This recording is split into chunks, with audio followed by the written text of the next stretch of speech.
We're gonna utilize that lot for a playground area. Are we gonna maintain it? We're gonna keep it up? Will people use it? Will it be a place that becomes a law enforcement track where people are hanging out there? And that's the other issue. If I can make a suggestion, if we could have one good copy of that rolled up and put in the council office. I'm gonna let you have this. I just want one nice copy to put in the council office. And that way somebody giving a talk or wants to use it as a point of reference, they'll be available.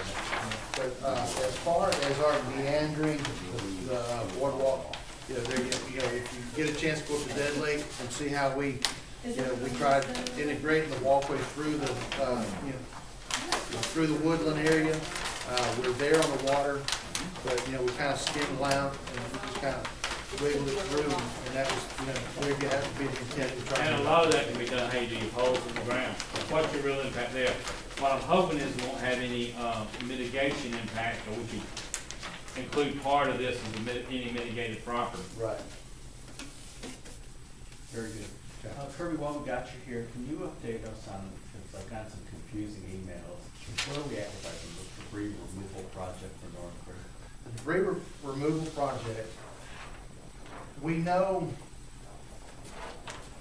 we have determined what the scope of work is that we can do without permit. We know that work will consist of a scope that was similar in nature to what we did a couple of years back after Katrina.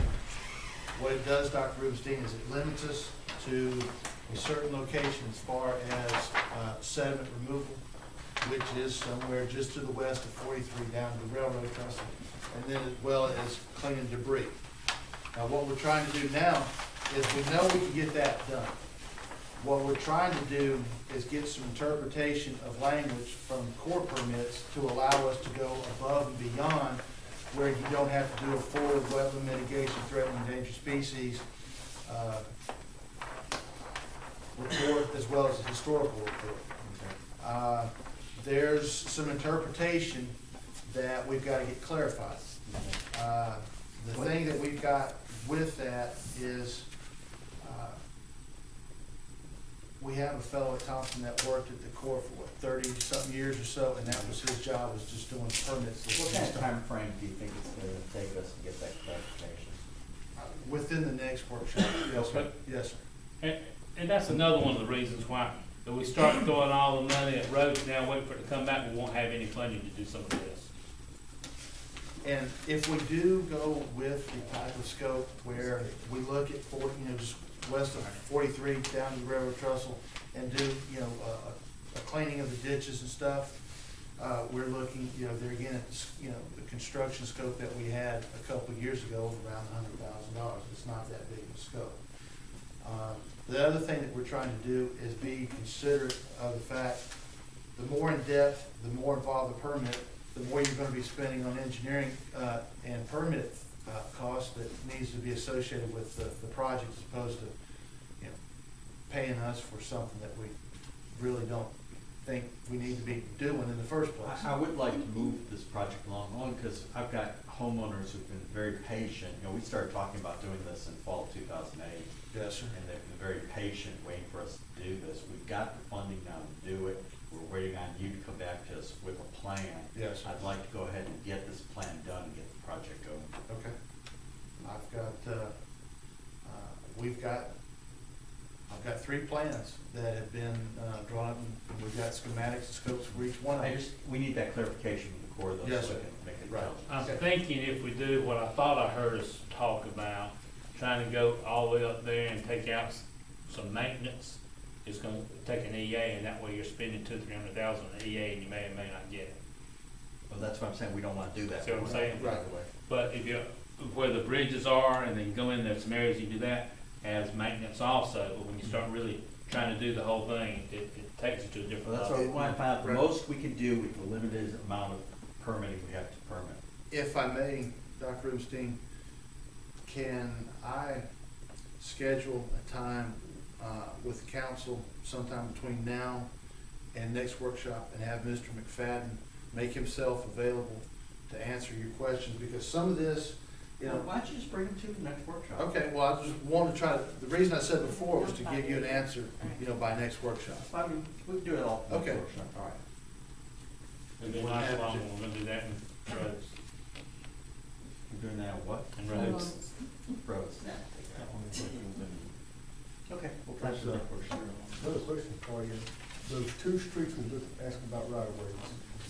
We have not, I've not got the survey crews out, they've been in Mississippi.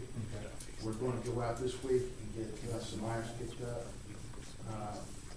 Forgive me, saying I don't remember the location, I haven't written it down, but, you know, Warren's, he's called me and asked me about it. I'll get the location from Warren and I'll get, That's fine. our survey. One of those trees is on there paving It anyway. won't last. So if we need to rip those trees up, whatever, it'd be a good time to do it while Right. all in there. The thing that we would like to do, instead of going out and surveying and see what irons we can find, and see how they're going, and just properties, as opposed to going and actually trying to survey the right way. We can pretty much determine if those irons are good or consistent with what we feel would be the right way, that's what we're called, and make a decision on that. Right, because one on Palm Street's the problem. I've already talked to the homeowner on Francis Street, and if it's in his property line, he'll cut it himself, if it's not, but he don't care if we cut it down, we gotta find out who's gonna cut it. Right. Okay. Any other questions for Kirby this evening? Thank you very much, Kirby. Ms. Peggy? I don't know how many of the council members got any information from our citizens asking about this flood zone. I know you did. But, she sent out the Who's she? 600 letters, Who's she? Brenda Dupree, at the building department. We sent out the last bunch today. We're getting a pretty good response from everybody. And if they asked you what you need, all they need to do is call their insurance company and ask them for the flood determination form. That's the only thing we need, and they can just fax it to us. A lot of the people are getting mixed up and says, oh, we're gonna have to pay the $300 for the flood elevation and all. Honestly, I thought the letter was a little ambiguous, I know, but but I understand. I talked to you about that. But, anyway, once they call us and once we explain that to them, they're working with us pretty good. But we've sent out 600 letters. Who cleared that letter before it went out? Well, Did the mayor clear it from admin? We previously had a lawsuit because something came out of there, and no one even, I didn't even know it went out, so I had people, what are we talking about? that letter. They said, what's all this about? And had people shake it in my face. We didn't even know it was going out. We didn't have any warning that letter was going out. Did not know it was until it hit, and then people started asking us about it. But who cleared the wording on it, something I had to ask. Well, that was done by the building department, not me. All of it was handled by them. All I did was, when I first came over here to the, to the building department, Kenny Winkle had the list. The whole list was several people, and I looked up the owners' names through the Revenue Commissioner's website. And that's where I got the addresses, and that's what I give. I didn't One have of the, anything one to of, do one of with the, it. well, one of the things that was discussed there, when he talked about we were gonna be doing this, before he sent out anything, he was going to, make sure we knew what it is and let legal, did Dwight have a chance to review this before the letter went out? Not that I know of. Okay. Any other questions for Ms. Peggy?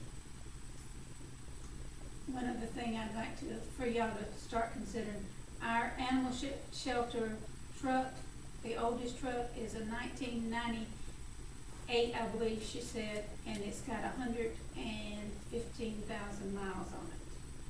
And would like y'all to consider letting Sergeant Stafford go to Montgomery and see if they can find a surplus truck for them.